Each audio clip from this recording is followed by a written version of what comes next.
Hi guys, Alex here. I wanted to take this time to discuss how the current Iran conflict in the region is affecting and will likely affect UAE real estate so that we can all be on the same page and analyze the market, potential opportunities, and see where we go from here. Obviously, since late February of 2026, the situation has changed in the market with US, Iran, and Israel entering into conflict. And of course, this has influenced the region. What has actually happened? Well, tourism numbers, of course, have decreased significantly in Dubai. Then a certain percentage of the population have moved outside of the region, mainly temporarily, while the situation resolves itself. In some cases, maybe people move to their home countries or to other opportunities. And of course, this is also impacting the real estate market here, not just hospitality as well as F&B. So what's actually happening is developers have not decreased pricing. There are some distressed deals to be had. I'll discuss the types that we should look for. And of course, the number of deals has shrunk, but has not gone away, as deals are still happening, myself included. And this presents some opportunities for people who can see the longer term perspective. One issue I think that's important to address is one of the biggest driving factors of real estate growth here in the UAE is the number of people who move here every single year. And for the last few years, it's been around 200,000 plus people moving to Dubai, moving to Abu Dhabi as well. And this has driven the growth of the region. With what's happening in the region now, and some people are watching too many news, this creates a challenge. And this number is becoming a little bit more difficult to predict going forward. Now, what's actually the biggest driving factor of this is how the situation is portrayed inside of the UAE and how it actually is in the UAE versus the media portrayal outside, especially in the States and in Europe and in other parts of the world. In many cases, like I have friends and family in those regions, they say, look, it looks like Dubai is, burning or something extreme is happening, while that's actually not the case. There are a lot of, for lack of a better word, fake news or AI-generated images that portray the situation sometimes differently, worse than it is, in order to influence public opinion and to influence people to not move their capital to tax havens like the UAE and to repatriate them back to Europe or America or elsewhere. So it's important to understand that motivation exists, and it's important to look at the facts and talk to people who are in the country who can tell you realistically what's going on. And realistically, yes, there have been rockets flying, especially earlier on in the conflict, early March, and some flight disruptions. The flights have stabilized to an extent, like I myself was easily able to fly in and out of the country in recent weeks for a little vacation. But in reality, flight operations are possible. In terms of safety, it doesn't feel unsafe here. So in reality, people are going on about their day, kids playing outside in playgrounds and swimming pools. And so a lot of families have kind of stayed behind.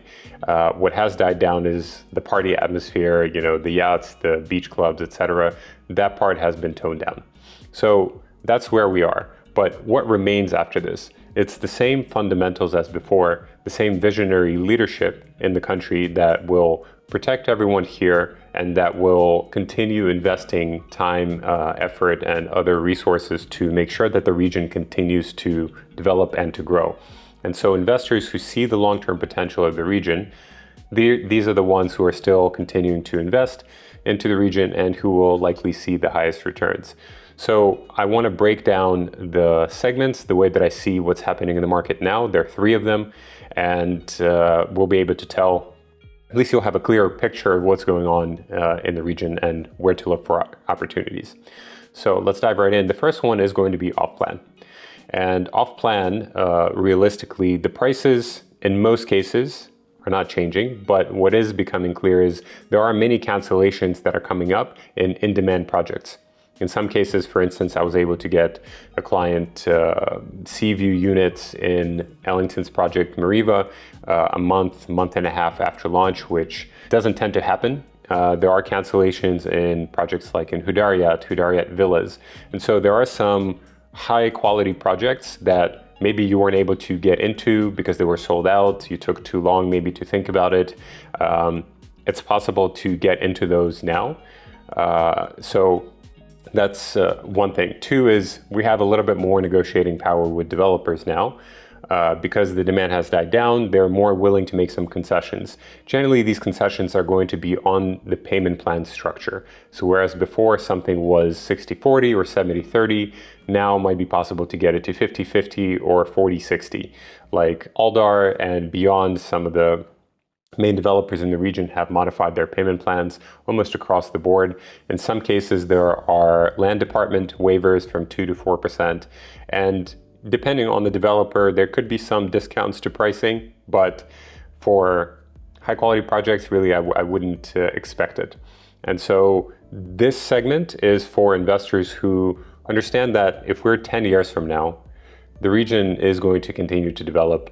It will continue to grow. New brands will continue coming here. Residents will continue moving here, especially from tax standpoint, and this conflict that's currently going on will have stabilized. It's a question of when, and so generally this means people who need to reorient their thinking from relatively short-term flips of 2 years to maybe 5 to 10 year plus holding periods.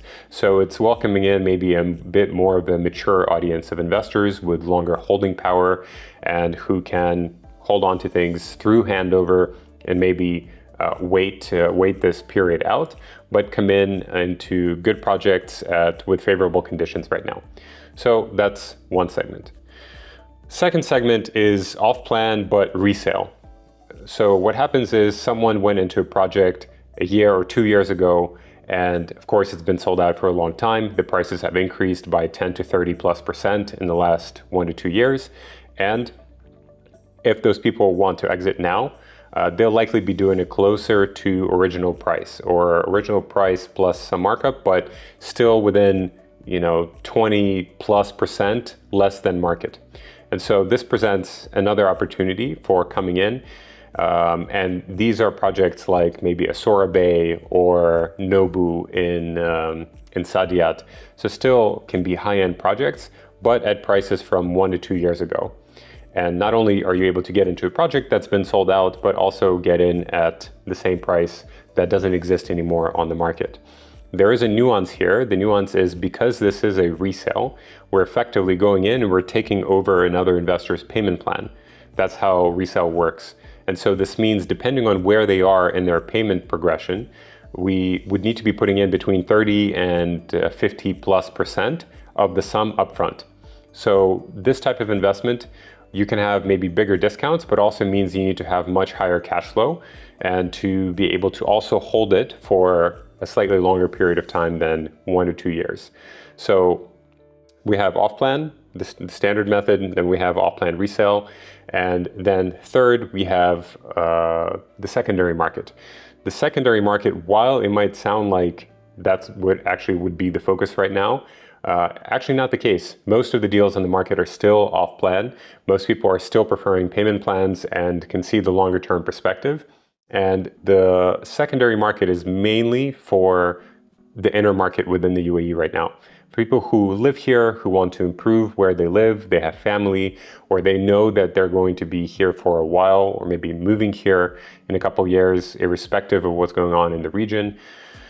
These are the people who are going to invest into secondary market. Here, it's possible to have some, if you want to call it distress, but I wouldn't always expect, original price. So for instance, like in Bulgari, residences, instead of maybe 25 million for a 2-bedroom, it might be 19 to 21 million. So it's still a significant discount, but there's absolutely no way that it's going to be, the 6 to 10 million that it was 5 years ago. So still, I would expect prices to be corrected by a factor of 1 to 2 years, but probably no more than that. So just to manage your expectations. This is also applying for projects like Marsa Al Arab and other projects where demand was high, the building is complete, and now it's possible to buy those at depressed prices and resell them, for instance, once the market corrects itself. So also another opportunity. I wanted to quickly cover the areas where we should be focusing in, because sometimes, I ask people, or people ask me, look, where do we focus on? Just find me a distressed deal. That's way too broad. As with anything, we always need a strategy. Here, just the exit strategy has changed, where it might be a little bit longer before we exit, but the entry strategy hasn't. It's still the same investment thesis. It's still branded residences. It's still specific locations that I'll quickly touch upon to remind you. And it is still specific asset classes within the market. I think this situation will also shake out some of the weaker developers, maybe some weaker agencies, agents, like people who maybe don't have enough in reserve to wait out this period. They're probably going to move on. So this means the market is maturing, and this will be a positive for the market, because I think it will diminish the presence of lower quality projects, which there are many of on the market. Those of you who've worked with me know that I focus only on the top 10 or so % of the market and just don't deal with anyone else, simply because I don't think the quality is there. And right now, when you see sometimes distressed deals, you have to be very, very careful, because people who are saying, oh, look, this is a distress, it's minus 40%, buy it now. Well, look, maybe it's a terrible project and that unit has been on the market for 6 months rather than 1 month, and it's not really a distress, it's just a bad investment. So it's important to differentiate a good opportunity from bad. That's where I come in, but just something to be wary of. I mean, look, let's go emirate by emirate. So we have RAK over here at the top. Obviously, this conflict will impact the tourism numbers for Al Marjan. By how much? It's unclear. I think within the next few months, it will likely stabilize. And so we still have about a year before the casino opens from the date of this recording. And I would think in the next 1 to 2 years, things will even out here. It remains to be seen. Maybe would not be my main area of focus unless you want a second home here. Then going down the list, if we move to Dubai Islands, I think remains priority, especially Island B. These other islands haven't yet launched. Nikhil is launching Island E here, which also will be good. And we have Maritime City, specifically Beyond's developments here. Why? Because as always, anything on the water is by definition in its own selective class of the market. It's prime, ultra prime real estate. And generally that's where the shortages have been for the last few years. And given the number of people who move here and the number of wealthy people who move here, these areas tend to be their main area of focus. So that's something to keep in mind. We have some developments from Aman, Capella, and a few high-end branded residences here. Rosewood. So once again, focus on exclusivity, on privacy, on high-end finishing, on high-end, let's say, service and amenities rather than mass market. I don't believe in mass market products for anything in life.